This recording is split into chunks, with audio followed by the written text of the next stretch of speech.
This meeting is being recorded. Okay, good. All right, so first of all, thanks everybody for joining us this morning. This is the February 17th meeting of the Lake Wyola Advisory Committee. I'll just go around and introduce everybody, if that's okay.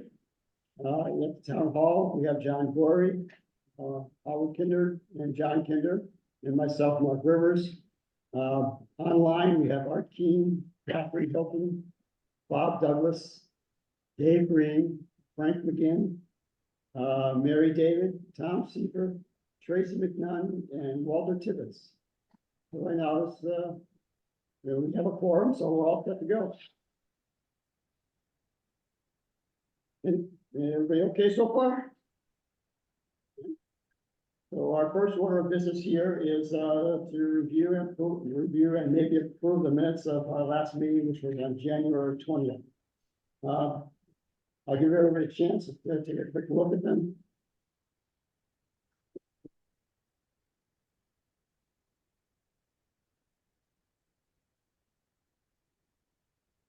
Look good to me. I will make a motion that we accept the minutes as emailed out. Second. Second that motion. So we'll vote on it. Howard? Yes. John? Yes. David? Yes. Mary? Yes. Art? Yep. Catherine? Yes. And we already have, and Walter. Yes.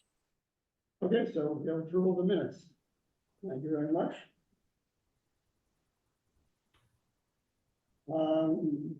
Second item on our agenda is just an update on the dam inspections and the notice of intent.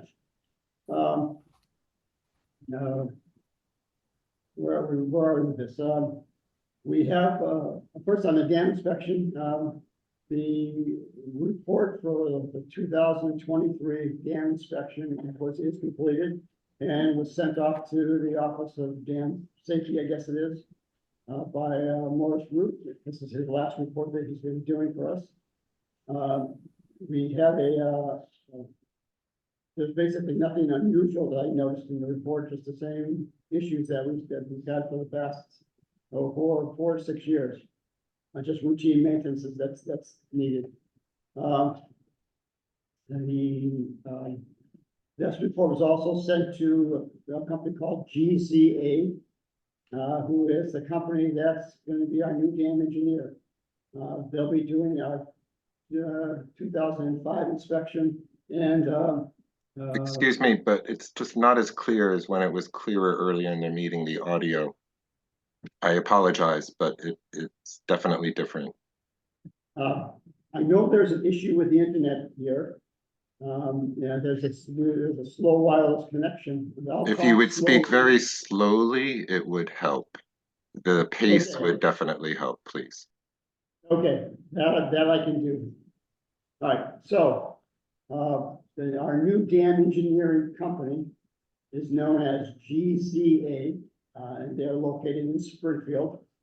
They haven't started really much work yet that I know of, but I still think there's some modifications to the contract that needs to be made, and we're waiting to get that modification back from them so Becky can sign off on it, or the select board can sign off on it.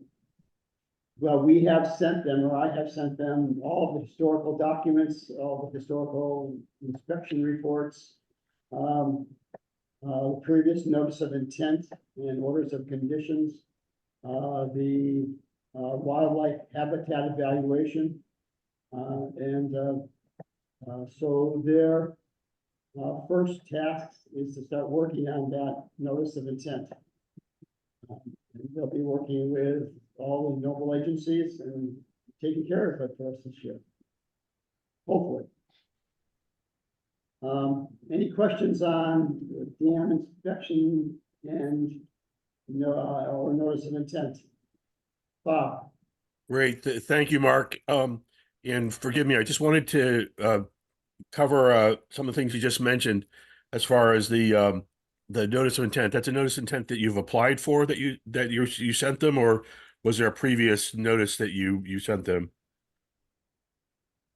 6 years ago, we applied for a notice of intent to do a 2-foot drawdown. And at that time, the Concom issued orders of conditions. And so I sent them that information. We now need to get a new orders of conditions because that one has expired. And this is the permit, there's a number of things involved.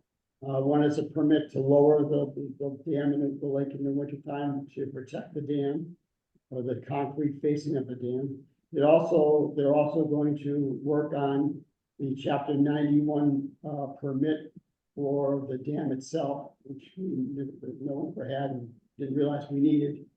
And at the time when we did the notice of intent, I was working closely with I forgot that's DCA or DCR or EPA, one of the guys, one of those groups. And they would help me actually write the last notice of intent. And at that time, they had never mentioned anything about a Chapter 91 license. So it seemed to have fallen through everyone's crack. Super. That's very helpful, Mark. Thank you. And you mentioned a wildlife study. Was that a wildlife study that had been previously performed? There was a wildlife habitat evaluation that was required for the notice of intent. And so that was done in 2018. 2018. Super. Thank you so much. I appreciate it. You're welcome. Mary, I think you're next up. Yes, so a couple questions. Do we know if excuse me, there's money in the budget to do the repairs? There probably is not money in this year's budget to do the repairs. The money that was allocated was $45,000, and most of that will be going to to GZA to work for their engineering work. So just looking at the report and an estimated $80,000, since town annual meeting's coming up, do we need to ask them to put something in to add the funding or the estimated funding for these repairs? Somebody needs to, yeah, I guess I guess we could certainly do that, send them a note just to remind them when budget time comes. Does anybody know when actually that occurs? I think that'd be the 2025 budget. That would all be ongoing now. They start meeting with some of the departments actually in December, and they're scheduled right through the end of December, January, February. And so, yeah, if you're looking to get something in on this town meeting, sooner the better. Does anyone know if there's any specific procedure other than to send a note to the select board, and maybe finance committee?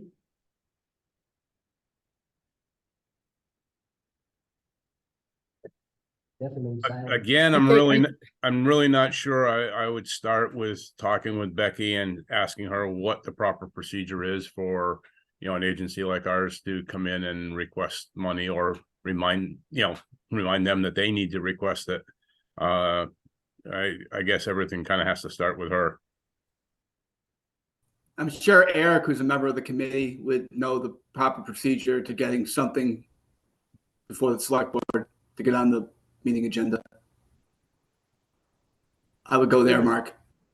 All right, so I'll take the initiative on this one to contact Becky and ask them to select board a note and request to have $80,000 be added to the next year's budget, which I think is 2025.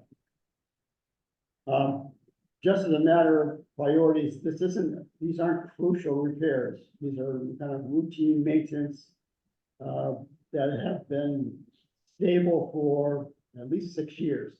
And I was looking towards Howard here and Walter, but so it's something that it's just good housekeeping to keep the dam maintained. Yeah, the thing is, if we don't address them, eventually they are going to become major repairs, so. I also think that since it is pointed out in this report that it's been recommended before that these repairs be done and we haven't done it, I think that's increasing our liability for having it pointed out. A, that it was pointed out, B, that it's been not completed. Okay, sounds good. All right, so I'll take that item. The next item related to is there any more on the inspection report? Okay, good. The next item sort of on our, sort of follow-up from our last meeting, has to do with the, trash rack being clogged by rocks.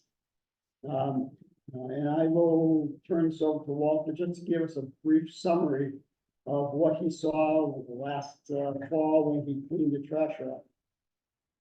Can you show him the picture? I cannot show him the picture. No. If we hold it up. The one on the bottom is the trash rack now, the one on the top is the old one. No, we can't show them the picture up. Now, That's gonna work too. I think the pictures that wants to try to show is, there was a picture, these were taken when I think the dam repairs were done. The old trash rack was actually made of wood. It was wood slats. And you can definitely see that the spacing is a bit wider between the slats, even though that they are more significant in width themselves. And then the new rack was made with spacing that was much closer.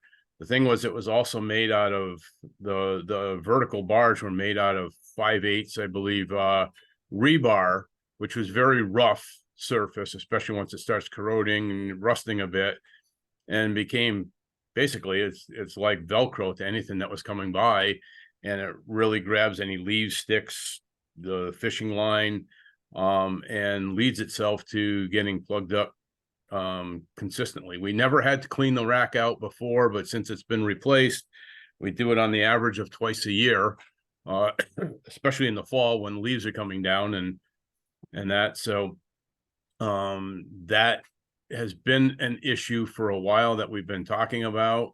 Again, as I am not the emergency management director, fire chief anymore, I used to do it, clean it as part of my job. Now, this year I did it, but only by charging the town to do it. And, you know, as we all are, I'm getting a little older and definitely don't like to go diving in the middle of December for cleaning out the rack when it could be avoided. It's good money, but still, it's no fun. So that was the one suggestion. I think the other thing that Mark was talking about that's on here is that the first time I was diving the dam, and I forget exactly what date that was. It was in warmer weather, thank God. But once I got it cleared out enough to be able to really tell what was going on, there was a lot of rocks that were built up and fallen down in front of the trash rack, covering at least the bottom third of the trash rack, which I'd never noticed that before. And what it appears to be is there's like training walls leading in. There's a lower channel that leads into the trash rack, lower than all the area around it. And there was like a head wall or training wall that was built up with you know, small to larger size rocks. And then some across the top to kind of hold the sand and dirt in place. And most of the rocks, or all the rocks that were down there, came from these locations. And it does not appear like the walls were falling down and coming in naturally. What I believed it was is people walking out there, you know, swimming off the dam and walking out into that area.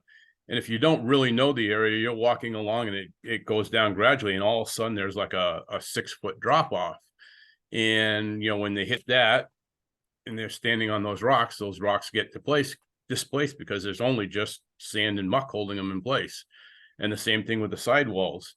So all these rocks came down from that area, and I spent a bit of time picking them back up and putting them back into place to clear the trash rack. And, what I feel the reason for this is people walking out there in the area of the trash rack and where it drops off, and just, not being familiar with the area and walking out there and knocking the rocks off, and then they fall down and get in front of the trash rack, and that's more of a permanent blockage to the rack, leading to less available area for the water to flow through, and then clogging up that much quicker. So, we had talked about ways that we would like to see them, or the area, to be restricted from access from people. One other thing, Walter, everybody on that, I noticed the old trash rack the new one is straight down. The old trash rack was at an angle with That's the true. pieces going up. There's a 8x8 across the top where the rocks are. The 2x3s that were on the old one went up above that 8x8 and was holding some of those rocks back. You can actually see in the picture Yep. the ones that you found down below, because there was nothing holding them in place up there. Right. And also, additional rocks are in there from people going down there when the ice first freezes. And they take the smaller ones and throw them out there and see if they can break the ice. This year was pretty good. Last year, I must have had 15 or 20 of them. They were all across in front of the dam. And I've got that old fire hook that you gave me. And I was able to hook most of them and pull them back and put them back in front of the dam. But we do have a problem with that. And in the summertime, we have a problem with people that swim there, that pick up these rocks of a good size and see how far they can walk out underwater and then drop them. So they're, So that's removing the protective riprap at the top of the dam. Yeah. correct. Tracy, you have your hand up? I'm muted. Hi, yes, thanks, Mark. So Walter, first of all, I just wanted to say, I really appreciate the fact that you go and dive down there. I imagine it's actually, it seems like it's probably even a little bit dangerous, but I know that you've had good training, as a firefighter, doing, I know you used to do water drills and stuff like that. But it's like, are there professional companies that do this for other dams? Is it normal to just have a town employee doing the diving? And the other thing that I wanted to say is, I also agree. I know people have a hard time with the fact that taking away dam access takes away a recreational opportunity, but I drive by that every day, and I just don't think it's a good idea to have people out there on that dam. So that's, I'm all for restricting that, especially even just the people that have to walk that corner when they park, on that side and walk around that corner with ladies with their strollers and their kids holding their hands. It's like, oh my God. But anyway. To answer your question, no, it's probably not normal to have a town employee doing that diving. That was a perk that the town got for many years. There are probably companies that do that. And one of my last discussions with Becky, she said that they were going to be looking at that, because I basically told her, I'm not going to be here forever to do this, nor will I want to do it. So, they need to start looking into either fixing it, which would be, the more prudent thing is if you can fix the problem rather than keep spending money to put a Band-Aid on the problem forever.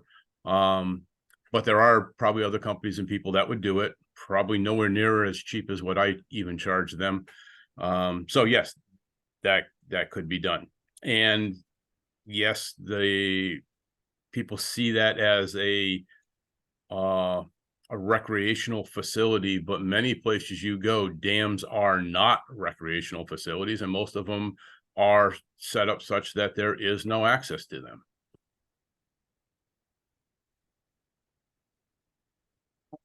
Tom, you have your hand raised? Thank you very much. Thank you. Can you hear me clearly? Thank you. Yes.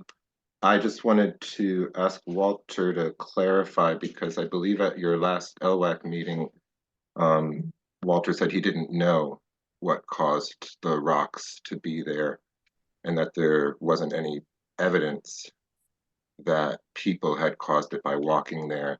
And I wanted to know if you have any evidence or what you're basing that belief on, please.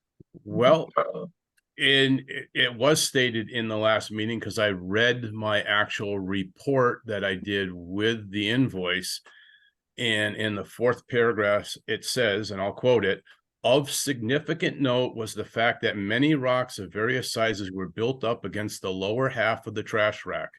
These rocks were once part of the training walls in the area directly above the intake area." Well, this is not a quote because it says in Walter's opinion, but in my opinion, the most likely cause of this was from people walking out to the area of walking out and around the intake area as the rocks were along the top and side of the steep drop off. They were most likely disturbed by people stepping on them and displacing them, causing them to fall down against the trash rack and blocking it. These rocks were removed from the front of the rack and redistributed to the training walls. On my second dive and second report in December, it was noted that those rocks that had been moved were still in place. None of them had been displaced from the time that I did the first dive till I did the second dive. Right. So I'm basing them on just what my observations and what I feel would cause them, having been down there and diving the area for many years. Seeing no evidence of just decay in the structure of the wall and the sand and all that. It was more just that the rocks were knocked out of place, and that would have to come from something. I don't think the fish are going around pushing the rocks off. I believe it has to be human related. yeah, I was just wondering if you had any documented observations of that actually happening when a person was there and moved a rock with their feet. No, because I wasn't diving down there when people were walking around. I mean, So it is just a belief and an opinion. it says in the report, in my opinion. Right. So I was just trying to wonder I'm asking if your opinion is based on any documented evidence. Well, no, I haven't been down there diving and watching people walk around while I was down there knocking rocks off. If I was, then I definitely know it happened. Do you know when do you actually have the date of when you observed the rocks in front of the gate? I do, not right in front of me. It would be on a copy of the invoice and report that I sent to the town. I have it electronically too. I can, if you want, I'll go look for it and I'm just curious answer if that it was question in a few more minutes. after the construction on the culvert began, or any of the work on the culvert. No, actually, the first time I did it was during, I think, just before, just as they were starting the work. There were a lot of loud bangs when they started doing the work. Yeah, but they were also, those rocks were covered by layers and layers and layers of leaves and sticks and fishing line and everything else. I didn't see the rocks until I removed the first several layers of debris that was built up against the gate. So they had been there for a while. I think the generator just went off, guys, just so you know. Oh, So I don't know if we want to pause here. oh, or I wait see for what you're saying. Yeah, Yep. yeah. Okay. We might want to pause until the rest of the group comes back.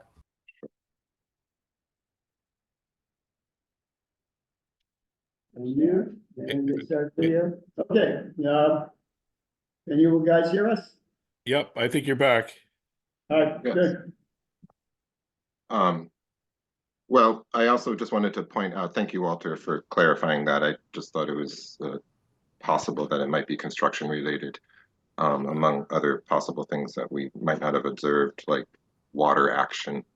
But aside from determining why or how those rocks moved, I do think it's important to point out that it is a right of a person to walk on the sides of the streets with their strollers. It's a right of a person now to access the dam. And it was overwhelmingly voted to maintain that access at the last town meeting, as you all discussed at your last meeting at LWAC. And at the town meeting, it was stressed that education might be a good choice of action as opposed to restriction of access. And I just wanted to recommend that people keep those in mind and not be too hasty about contradicting what the town voted for. So thank you. I think this is an important topic. I would not want our dam to be compromised by behavior that shouldn't be happening. But I also think it brings up other issues that might be as important to look at. And the solution might not be as simple as restricting access. And Just offer it for consideration. just quickly, to answer your question, Tom, date of service was July 23rd. The Yeah, I first, think construction started in perhaps earlier than that, but I don't know. yeah, the construction had already, preliminary stuff had started. Yeah.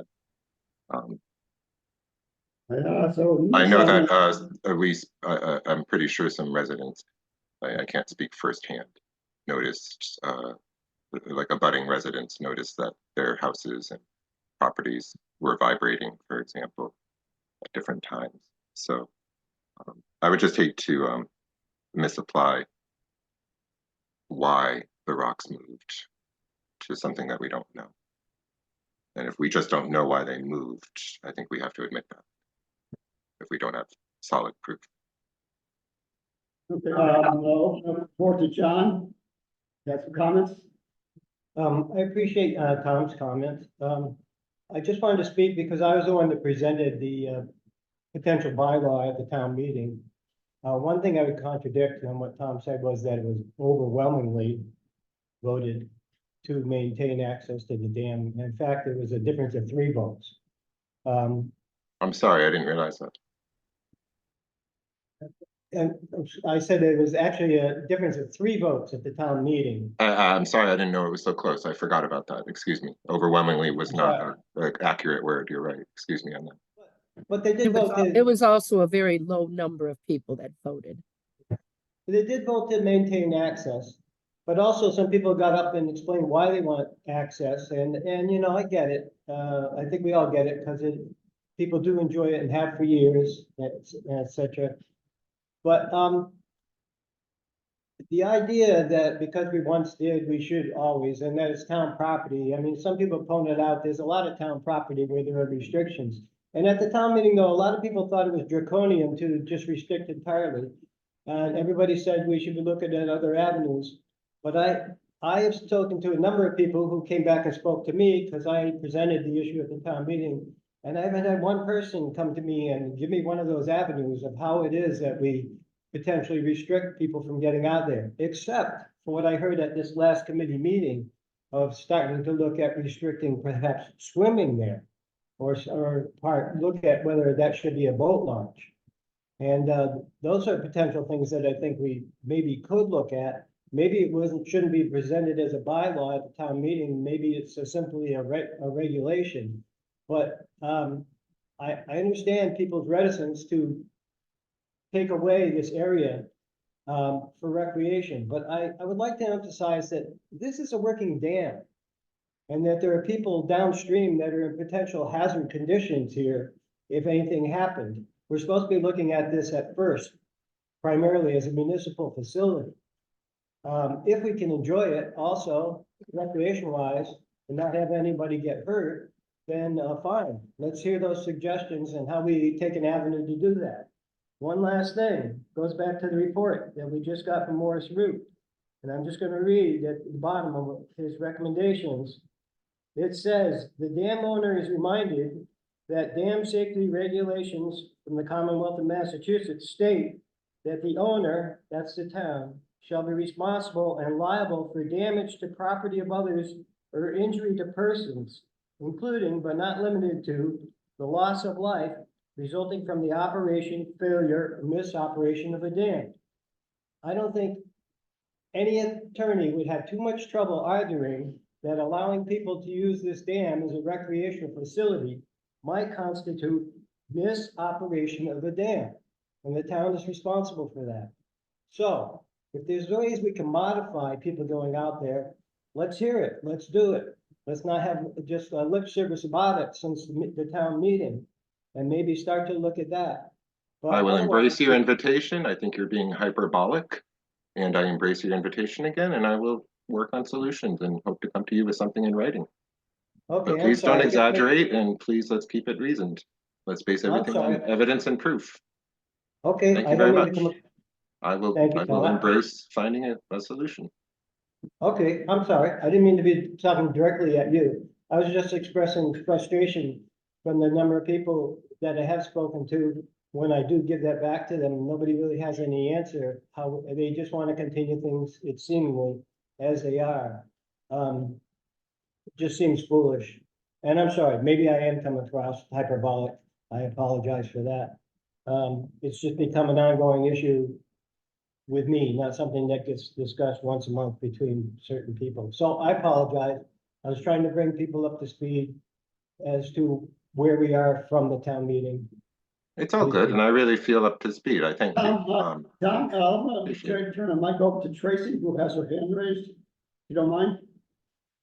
Tracy. Yes, yes. So, yeah, I do, you know, I do understand the recreational use. I know people who go over there, people who fish. So I just wanted to kind of jump on, first of all, the corner. I don't know what happened to the portable speed bumps that they used to have there when I first moved here. That seemed like a good thing because it slowed people down around that corner. Now they've just put up this little tiny 20-mile-an-hour sign. It's even smaller than the old one. I'm not sure why, but I think some things can be done there to make it, you know, and then maybe even like a caution sign before you get to the corner that says, you know, watch out for pedestrians in road, because there's no side thing, or you know, where they have the white line on the side of the road. I can't remember what you call that part, where bike riders would be on that side of it, and walkers. There isn't any there because it's too narrow. The other thing, and you know, I know that the dam keeper's first name is Howie, but I don't know the gentleman's first name who just spoke. I know where you live, and I like your yard. But what's your name? My name is John. John. John. Okay, John. You said something about using that area as a boat launch. I'm guessing you're meaning like in lieu of being able to go on the dam, we can make it a boat launch. And I just thought, is that what you said? And I see Walter shaking his head. So I think that that's not a good idea.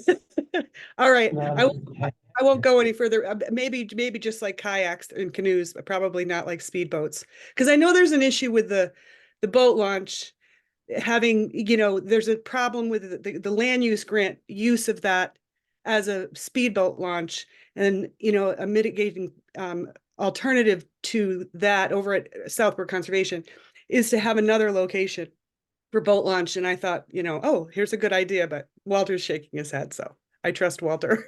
Well, first of all, there's very little public access because the road that we used to use has been found out that's privately owned. So there is not public access that way. The only public access is between the space in the guardrail and the house on the north side of the brook. And you have to walk down through and actually cross the brook to get to the dam.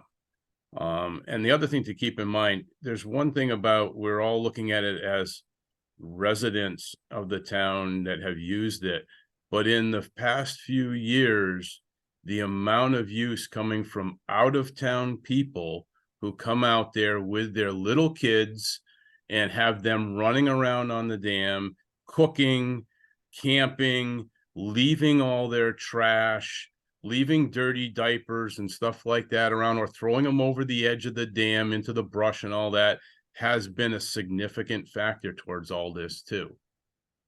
Just saying. Thank you, Walter. Frank, you have your hand raised?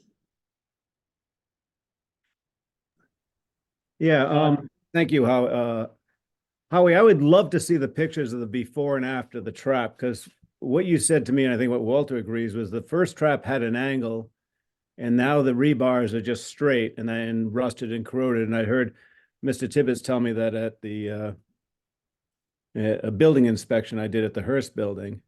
In our maintenance reports, and I've Googled pictures of traps online, most of them are on an angle. Shouldn't we just fix the trap too? Shouldn't the town, and the maintenance, shouldn't they just, whoever did this trap probably, didn't do it right, because we shouldn't have to dive twice a year to clean it out. So shouldn't we fix the trap and put it back to an angled one? Because if you Google dam traps, majority of them are all on angles, and they're very, they stick out. So I would love to see the pictures of the old trap and the new trap, and that should be in the maintenance, and someone should be complaining to the new engineer saying, why is it this way? And is this normal? That's what I wanted to say. Thank you. Thank you, Frank. The question is, does anyone have electronic copies of those pictures? If they could email me, and I'll put in minutes. I could scan it. Okay, so John volunteered to scan the hard copy photos, and he'll email them to me, and I will put them in the minutes of this meeting. Also, as another aside, one of the items that I sent off to the dam engineering company was this issue, and I explained to them the problem and asked for them to include this in their list of tasks to evaluate and provide recommendations. I think it really has to come formally from a town official, so probably Becky has got to sign on to that also. But I will remind them of that, the next time I communicate with them.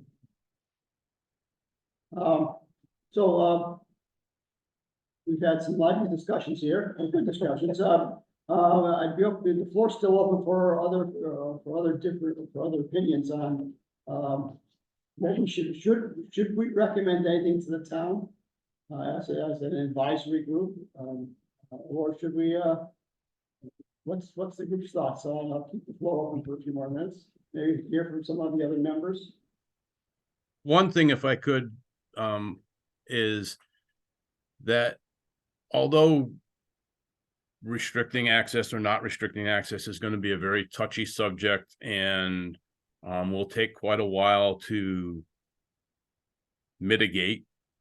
In the meantime, there are some suggestions I could make, such as we do have buoys that we can put out, and just before I retired, I had made some more significant anchors for those buoys. Hopefully they may still be around the fire station. And I had just redone all the ropes and the buoys for the area that we put out for when we used to put out for the high flow areas, like when we were doing drawdowns and that, to keep people out of the area of the intake because of the whirlpool that's created. Maybe that's something that goes out year round, or not year round, but in the spring, gets put out, and just say no swimming, boating, whatever in this area, swimming, fishing, and all that.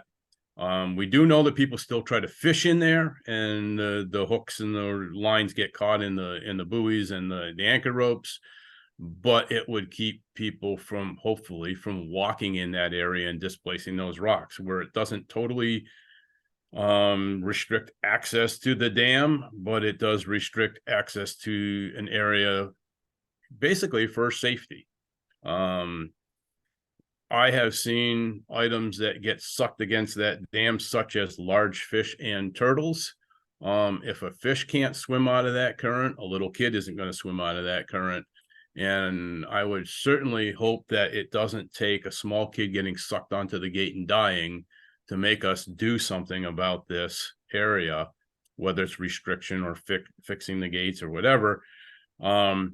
So my suggestion that I'll put out there is to redo, strengthen the buoy system that we have out there for restricting area around the intake as a stopgap measure for now, where we will therefore keep safety in mind of the people that are going to use it no matter what, and help prevent more further damage to the intake area, and still then allow people to use the dam until such time as that gets straightened out. And I'll even add, I'll be willing to dive and put those anchors in for no cost, just to get it done.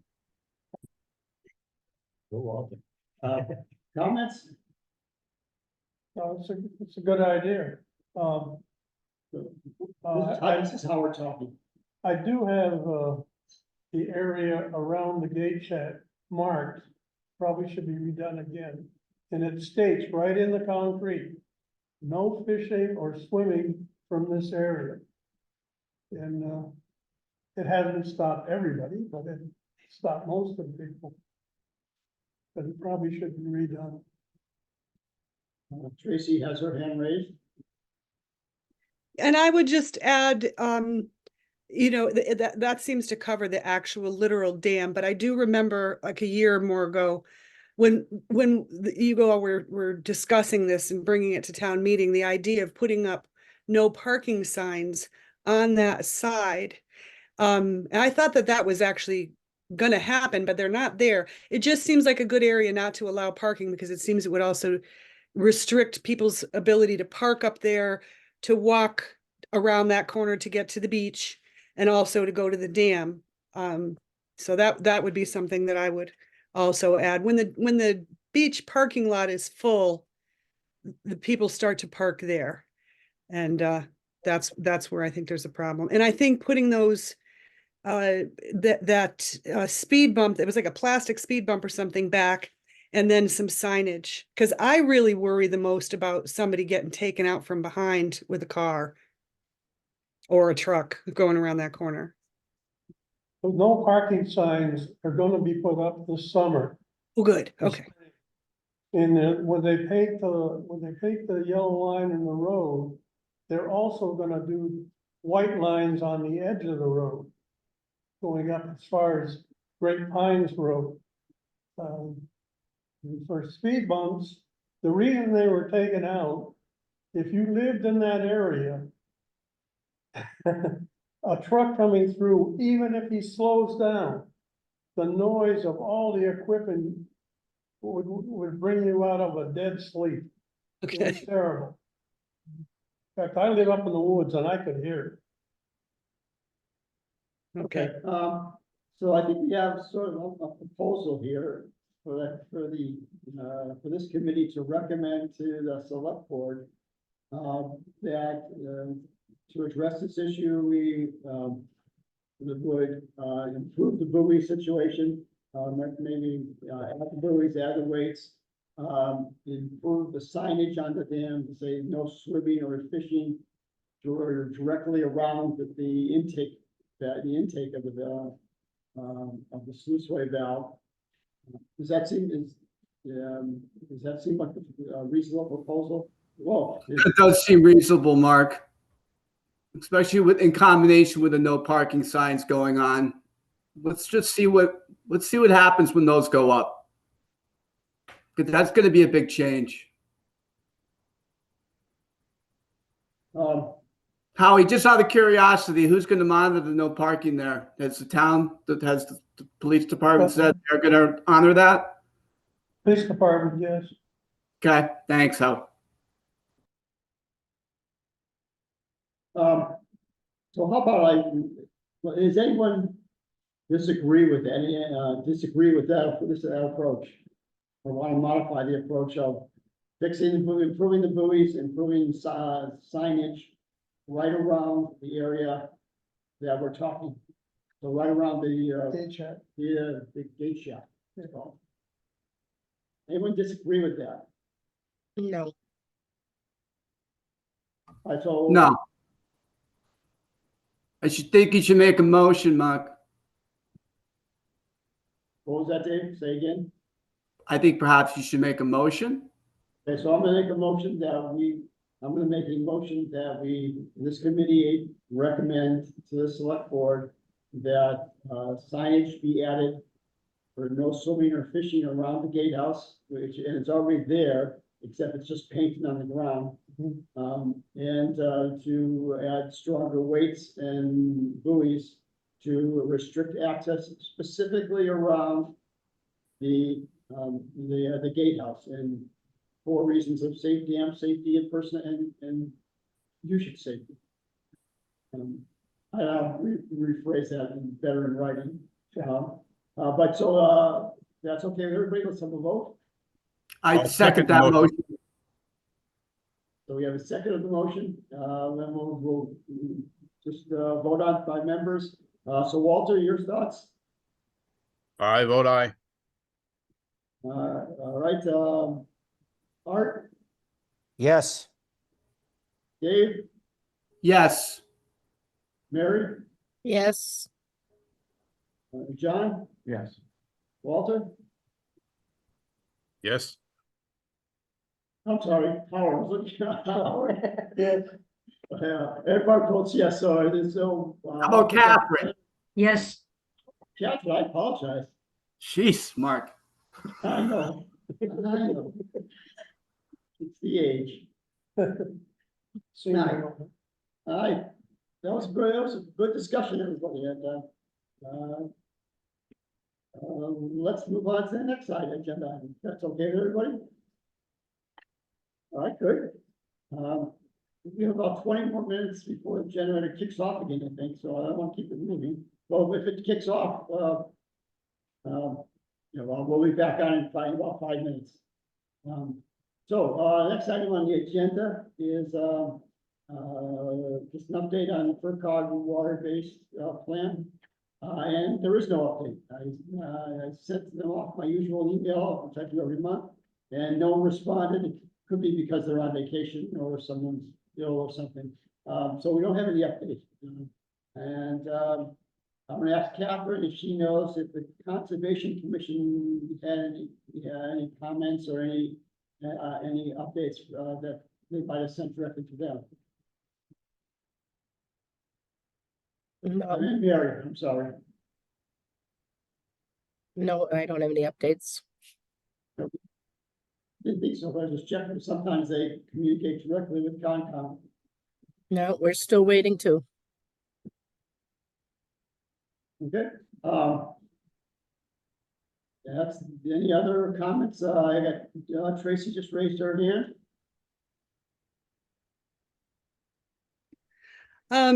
I wasn't able to attend last month's meeting, but I did watch it on YouTube. So I have a question for Art. Art, you had said that the Lake Wyola Association wouldn't probably, you said, well, I think you said that it would create a lot of frustration and anger if you were to ask the Lake Wyola Association to contribute $30,000 for an engineering study for the west side.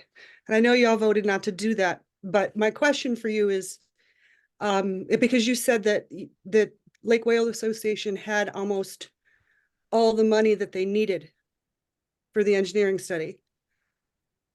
Can you tell me how much that is? I can't tell you how much that is.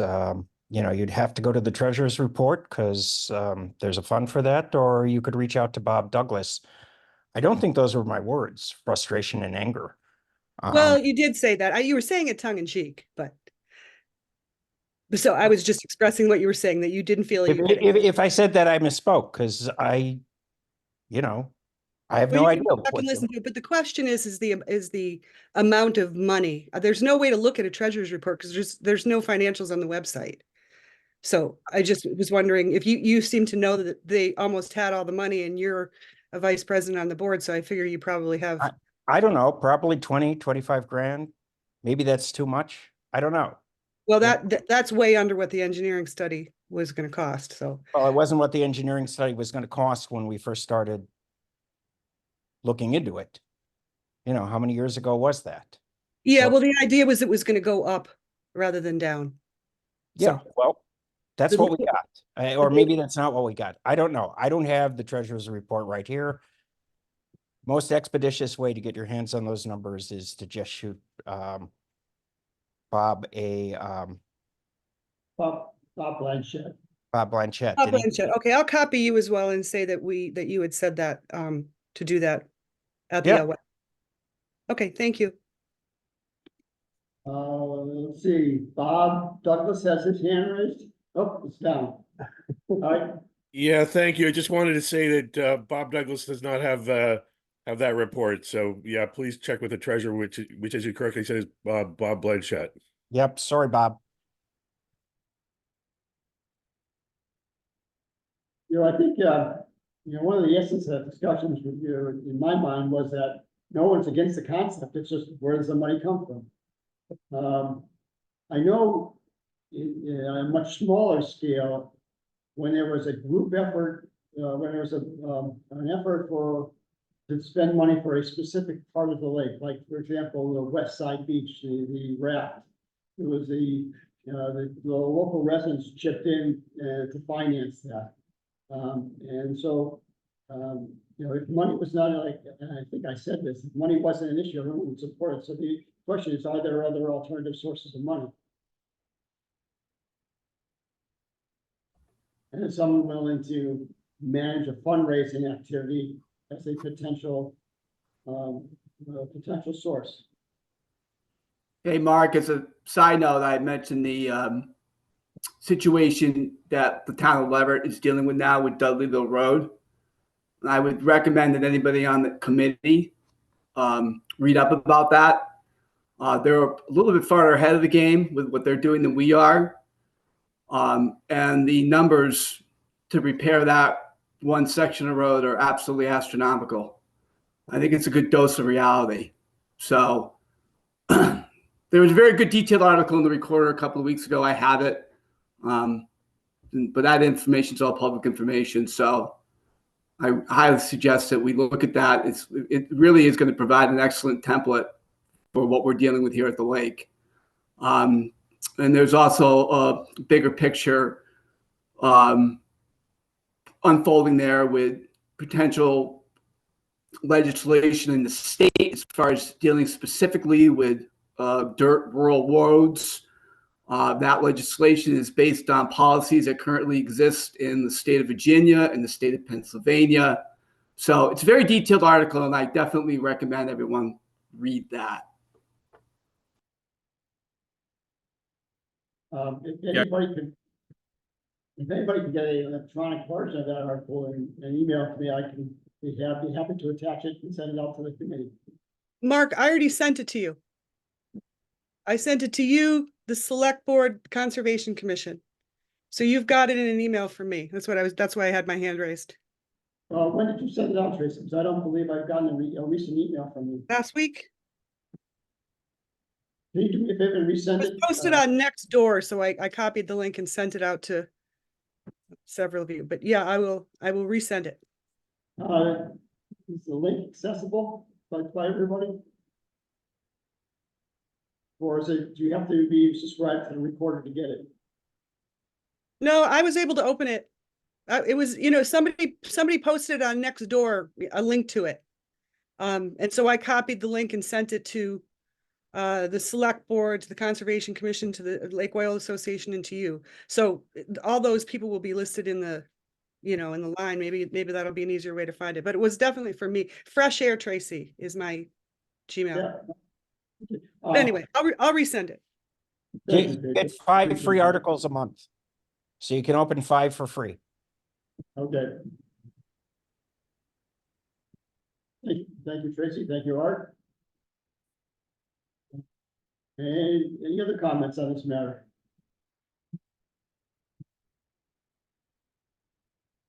Okay. Oh, Mark, just to say, I sent that to the LWAC email, not your personal email. I sent it to LWAC, so maybe that's what you need to. If you're looking for in your own emails, it's not there. Okay, that was my fault then. If it's an LWAC, then I will go there and dig it up. Appreciate that. Next item on the agenda is Sort of new business or things we didn't anticipate prior to the meeting? Are there any new items? Okay, I also had a bunch of agenda, things for future agenda items. Oh, hold a second. Excuse me. Select board, I don't know if we've mentioned it to them before about doing something about that piece of land so we can get to the dam. Yeah, that's, I think, on the select board's agenda, and we can, send them a note, I guess. I mean, I measured off an area, the least that we need, if they wanna. It's, okay, and it's really not land that Zavaru is even used, actually. Not that it's. so do you think we need to send that, maybe just give Becky a drop her a note, to make it, get it back on the agendas of the select board? I guess I could do that, I'll send him a note, and to say, to remind him about the land issue with the dam keepers parking. Also, I'll remind her, because I've gotta get, on the inspection report, I gotta get those pictures that didn't come through. Okay, if you're gonna remind him, then I don't need to. Okay. Unless somebody else wants, unless somebody wants to. Yeah. All right. Okay, any other items, is your discussion items or comments? I have a motion to adjourn. Second, Yes, anyone? Good. Yeah, I don't think we have to do a roll call on adjournment. We're here. No. So, See you, gang. so All we're right. gonna close the meeting at 10:01.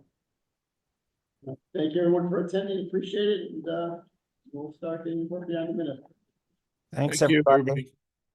Thanks, everyone. See ya.